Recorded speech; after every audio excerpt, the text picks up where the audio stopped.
नमस्कार बंधुरा welcome to cooking with इচ্ছে। आज আমি আপনাদের সাথে মাত্র এক বাটি মুড়িতে কিভাবে একটা দারুণ স্বাদের ব্রেকফাস্ট বানানো যায় বা স্ন্যাক্সেও আপনি এই রেসিপিটা বানাতে পারবেন সেই রকমই একটা রেসিপি শেয়ার করব। এই রেসিপিটা একবার খেলে পেট অনেকক্ষণ ভরা থাকবে।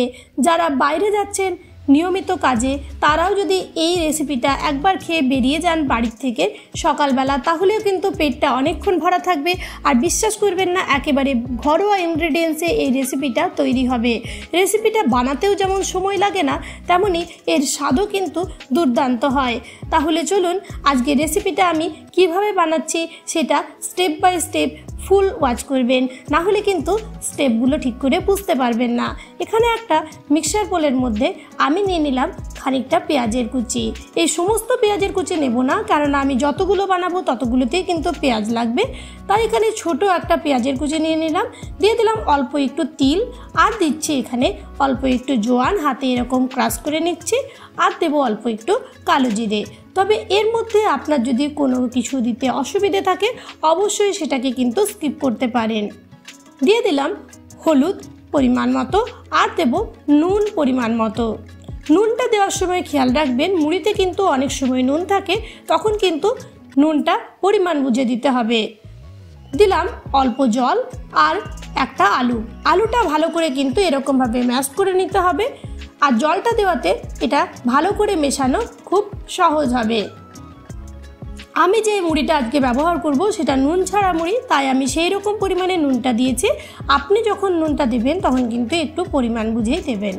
দিয়ে দিচ্ছি অল্প একটু লঙ্কার কুচি। লঙ্কার কুচিটা আপনি কম বেশি করে নিতে পারেন স্বাদ অনুসারে। আরও একটু দিয়ে দিলাম জলটা দিতে কিন্তু এখানে হবেই, তাহলেই কিন্তু মিশ্রণটা ঠিক করে তৈরি করা যাবে। ভালো করে একটু মিশিয়ে নিলাম। এখন এটাতে আমি দিয়ে দেব ডিম। তবে যারা ডিম খান না তাদের ক্ষেত্রে বলে রাখি, তারা অল্প একটু বেসন দিয়ে দিতে পারেন। এটা জাস্ট বাইন্ডিংটা ঠিকঠাক করবে, তাই আমি ডিমটা ব্যবহার করেছি। এখানে 2টো ডিম দিয়েছি। আপনি যদি ডিম না ব্যবহার করেন সেই ক্ষেত্রে হাফ কাপ বেসন দিয়ে দিলেই হবে। দিয়ে দিচ্ছি এখন বড় বাটির 1 বাটি মুড়ি। প্রতিটা যতগুলো আমি বানাবো ততটাতেই কিন্তু এই সেম রেশিওতে আমি জিনিসটা বানাবো। এখন ভালো করে মুড়িটা এগুলোর মধ্যে মিশিয়ে নেব। একেবারে ঘরোয়া ইনগ্রেডিয়েন্টসে সবার বাড়িতে এগুলো সহজেই আমরা পেয়ে থাকবো, সেরকম দিয়েই আজকের রেসিপি বানানো যাবে। আর রেসিপিটা কিন্তু খুবই হেলদি, আর তার সাথে অনেকক্ষণ ধরে পেটও ভরা থাকবে। ভালো করে মুড়িটা আমি মিশিয়ে নিলাম। এরকম ঘনত্বটা হবে, দেখুন এটা পুরোপুরি আমাদের রেডি হয়ে গেছে। আরও একটু তিল দিয়ে দিলাম, টেস্টটা ভালো হবে। আর দিয়ে দিচ্ছি এখানে একটা ফ্রাই প্যানের মধ্যে হোয়াইট অয়েল। তবে আপনি যে কোনো তেলে এটা বানাতে পারেন। তেলটা গরম করতে দিয়ে দিলাম। এদিকে এই ম্যাগি মশলার থেকে বড় চামচের 1 চামচ এটার মধ্যে আমি অ্যাড করে দিলাম, আর ভালো করে মিশিয়ে নেব। আপনার কাছে ম্যাগি মশলা না থাকলে সেই ক্ষেত্রে গরম মশলা বা চাট মশলা দিলেও কিন্তু টেস্টটা ভালো হবে। তেল গরম হয়ে গেছিলো ফ্রাই প্যানে, এটা আমি এখন দিয়ে দিলাম। আর এটা এখন ছেড়ে দিতে হবে কম আঁচে বেশ খানিকক্ষণ, যাতে করে একটা পিঠ ভালো করে তৈরি হয়ে যায়।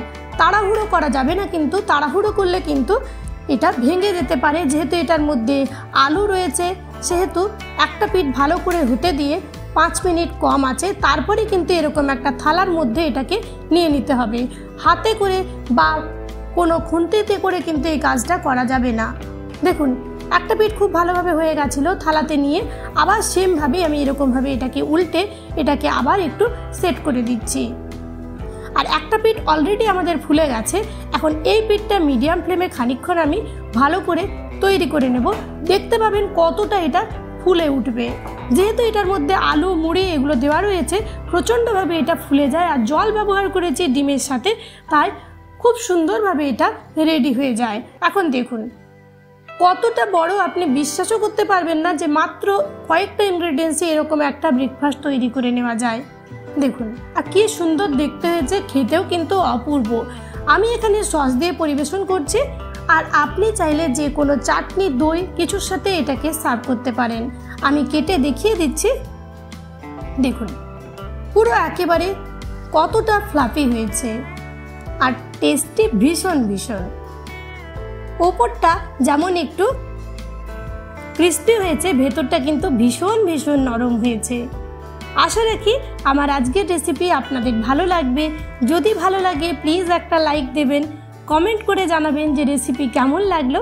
আর চ্যানেলে প্রথম দর্শক বন্ধু হলে প্লিজ ফুল ভিডিওটাকে ওয়াচ করে চ্যানেলটাকে সাবস্ক্রাইব করতে ভুলবেন না যেন।